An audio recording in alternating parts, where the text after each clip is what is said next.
Ndabaramukije mwese bivanye n'aho muherereye. Reka uyu munsi mfate akanya dushobore kuyaga ku buzima bw'Abanyakenya ndetse tubandanye tuyaga ku vyerekeye imigumuko ariyo amandamano agize imyaka myinshi aba mu gihugu ca Kenya bivuye ku mvo nyinshi zigiye zitandukanye. Abanyakenya bobo ntibashaka ko batwarirwa ku gitugu ca leta. Abanyakenya iyo ibintu bitameze neza ntibirirwa baringinga leta yabo, bobo ico bakora bapanga umunsi bashobora gukorerako amandamano ariyo imigumuko mu rurimi rw'ikirundi. Abakenya nasanze ari abantu barinda cane kurusha abandi bantu bose. Muri iki gihugu ca Kenya hagize imisi haba ibintu bitandukanye bivuye yuko kumvo z'uko uyu muperezida William Ruto ni nkaho abanyagihugu b'igihugu ca Kenya bashobora kuba batamwiyumvamo na gatonya. Kumvo z'uko nuko kuva aba perezida hamye haba imigumuko. Iyi migumuko iba ku mwaka kuva afashe igiti co kuyobora igihugu ca Kenya. Nk'iyi migumuko imaze imisi iriko iraba ni kumvo z'uko hari umwarimu yafashwe n'igipolisi hanyuma mu nyuma afira mu maboko y'igipolisi. Igipolisi kiza gutangaza ngo yapfuye akubise umutwe hejuru ku ruhome mu gasho yararimo. Abanyagihugu bicaye bamaze imisi bibaza ibiriko biraba na ripoti igipolisi ca Kenya catangaje ku rupfu rw'uwo mwarimu yaryamiye ukuboko kw'abagabo ari kumwe n'abapolisi. Guhera ico gihe ivyo bibaye hagumye haza imigumuko buri kundwi umunsi umwe bawuhariye imigumuko. Na leta ya Kenya ntiragira ico ishikirije kw'ibi bintu vy'amandamano. Ariko nubwo biruko abanyagihugu b'igihugu ca Kenya ntibigera badehukirwa, baguma bapanze igihe co gukorerako imigumuko kugira ngo barabe ko leta ya Kenya ishobora kubumviriza ikumva ivyumviro vyabo canke leta ya Kenya ko ishobora kubatunganiriza ivyo bifuza. Ariko nubwo biruko leta ya Kenya ntiza ikora ivyo abanyagihugu bifuza canke yumviriza ivyumviro vyabo. Uno muperezida atwara ibintu nk'uko wewe avyumvamo na leta yiwe imufashije kuyobora.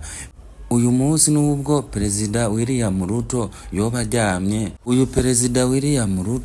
nubwo yoba aryamye akarota ariko araduza amakori y'igihugu ku bintu vyinjira mu gihugu, bukeye bwaho uca abishira mu ngiro. N'umuperezida igihe atogwa agatangazwa ko ariho ashobora gutwara igihugu ca Kenya, buri umunyagihugu wese w'igihugu ca Kenya ari avyishimiye kuba barose umuperezida akiri muto.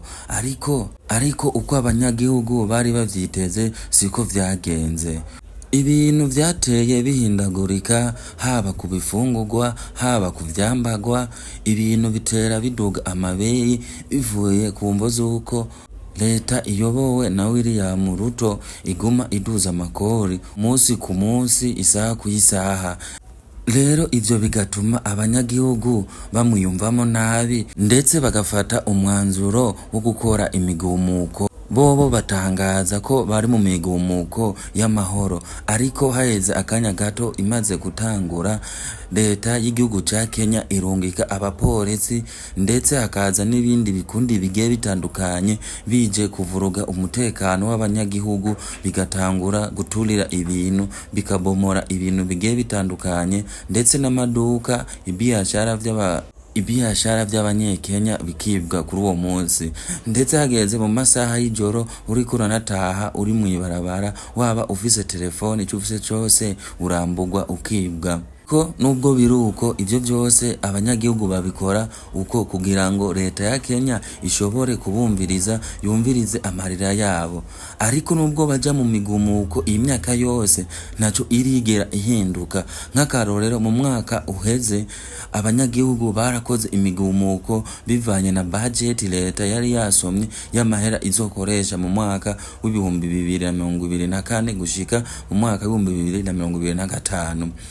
abanyagihugu babandanya gukora imigumuko bibaza ko leta yabo ishobora kubatunganiriza ivyo bariko barayisaba, ariko ntivyagenze nk'uko bo bari babishaka. Leta ya Kenya ingingo yari yafashe yo gutangaza iyo budget y'amahera izoshobora gukoresha mu mwaka w'ibihumbi 2024 gushika mu mwaka w'ibihumbi 2025 vyagenze uko nyene. Leta imaze gutangaza iyo budget, abanyagihugu baragiye mu mabarabara barakora imigumuko iminsi myinshi cyane, ndetse barinjira no mu nteko nshinga amategeko barabomora, baratwara ibintu bigiye bitandukanye biba biri muri ayo maofisi yabo. Ikintu kinini cyatangaje abanyagihugu nuko basanze biro vy'inamashinga amategeko na nkenguza amateka hariyo amazi yo kunwa agugwa amafaranga arenga 6,000 n'umukate ugasanga urarenza amafaranga 2,000 by'amashiringi.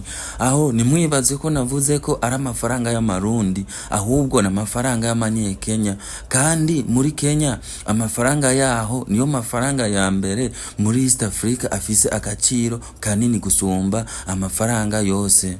Ntivyatevye gatonya abanyagihugu babandanya gukora imigumuko, bayikoze nk'indwi 2 biba birarangiye. Nubu amatwi ansumira nuko leta yimirije gusoma budget y'amafaranga izokoresha mu mwaka w'ibihumbi 2026 ushira umwaka w'ibihumbi 2027. Niyo budget nibamara kuyitangaza abanyagihugu ntibayishimire, zokurikira ni kuja mwibarabara gukora imigumuko biyamiriza leta iyobowe na Samuel William Ruto. Rero igihugu ca Kenya n'abanyagihugu bacu, abanyagihugu ba Kenya n'igihugu ca Kenya ni igihugu gifise freedom yikwiye. Umunyagihugu akora ico yifuje, ico arayararota nawe nyene bukeye atera agishira mu ngiro. Kuba igihugu ca Kenya gifise freedom 100% vyatumye abanyagihugu b'ico gihugu bijajara. Abanyagihugu bafise uburenganzira bwo kubwira amajambo yose bifuza perezida, bakamwita amazina agiye atandukanye, bakamutukira ku mugaragaro ku mbuga zigiye zitandukanye, bariko baratuka perezida bamuvuga amagambo agiye atandukanye. Ivyo bintu n'ahandi uwo bisanga atari mu gihugu ca Kenya honyene, aho umunyagihugu yinamura akita amazina yishakiye yose nawe yifuza perezida. Ndetse ubu William Ruto afise amazina ashobora kuba arenga 10, harimo Kasongo, Zakayo, amazina menshi cyane agiye atandukanye bamuhaye kuva igihe atanguye gutwara igihugu ca Kenya. Nongera ndabibutsa indirimbo yitwa Kasongo Mumbari Nangaye yatrendinze kumva zuko Perezida William Ruto bamwise Kasongo. Cyo gihe iyo ndirimbo yarabaye indirimbo ivugwa bure ahantu hose. Ko rero abanyagihugu benshi baba baramenye iyo ndirimbo yitwa Kasongo Mumbari Nangaye. Ni indirimbo yaririmbwe n'umukongomani. Urazi neza abakongomani baririmba indirimbo ziri mu mudiho wa rumba, ndetse na Perezida William Ruto arishimira ayo mazina bamuha. Hari n'ibinyamakuru biherutse gutangaza ko Perezida William Ruto ari wo mu perezida wa mbere ku isi yose adakunzwe n'abanyagihugu ayoboye. Ni naho mu perezida abanyagihugu batiyumvamo. Ni ibintu bigenda bishikirizwa n'ibinyamakuru bikomeye ku isi bigiye bitandukanye, ndetse n'abazungu barabitangaza. Abantu benshi turarira tuvuga ko igihugu cy'u Burundi gikenye, ekonomi y'igihugu cy'u Burundi iri hasi. Ariko vy'ukuri ugiye kuraba ukoze n'ibiharuro vyimbitse, igihugu ca Kenya nubwo amafaranga yacu afise agaciro, ibintu vyabo na ekonomi yabo iri hejuru gose kandi cyane gose. Ariko ibi bintu vyagiye vyunyuka igihe Perezida William Ruto atanguye gutwara igihugu ari perezida. Ataraba perezida ibintu ntivyari bimeze uko, kuko abaperezida bahaciye nta migumuko yama yabaye umunsi ku munsi, indwi ku ndwi. Hageze igihe ko abanyagihugu bapanga imigumuko kugira ngo perezida bashobore kumukura ku giti, basaba perezida ati va ku butegetsi, ntabwo tukigushaka kuyobora igihugu cacu ca Kenya. Igihugu cacu ngo wagitaye mu kaga kuva ubaye perezida. Twongere dusimbire mu gihugu ca Uganda, haraciye imisi ugwaruka rwo mu gihugu ca Uganda rutunganije amasengesho rwise ati bye bye Museveni, ariko nubwo rwatunganije ayo masengesho yarahuriyemo amasengero yose ndetse n'abafumu n'abarozi, yatevye Perezida Yoweri Museveni arongoye igihugu ca Uganda subira gutangaza ko azosubira kwitoza mu giti cyo kuyobora igihugu ca Uganda. Ni naho mu perezida wa mbere mu bayoboye ibihugu bigiye bitandukanye, afise imyaka myinshi, afise imyaka irenga 78, kandi nongera ndabibutsa ko ni nawo perezida wa mbere ayoboye igihugu ca Uganda imyaka myinshi gose. Nka jewe navyutse Perezida Museveni ayobora igihugu ca Uganda. Perezida Museveni yatanguye kuyobora igihugu ca Uganda mu mwaka w'1986. Perezida Yoweri Museveni akaba ayoboye igihugu ca Uganda imyaka 39, kandi igitangaje nuko nubu akiciyamamariza iyindi manda ikurikira mu matora azoba mu mwaka w'2026 mu mwaka uza, kandi akazoba mu ntango z'uwo mwaka nyene. Inkuru nari nabateguriye naha igarukiye, kandi reka nongere mbandanye ndabashimira. Nimba wewe uri mushasha kuri ino channel ya YouTube, nagira ndagusabe ukore subscribe, like, share and comment kugira ngo muduhe yumviro tuzoza turakorerako. Bye bye.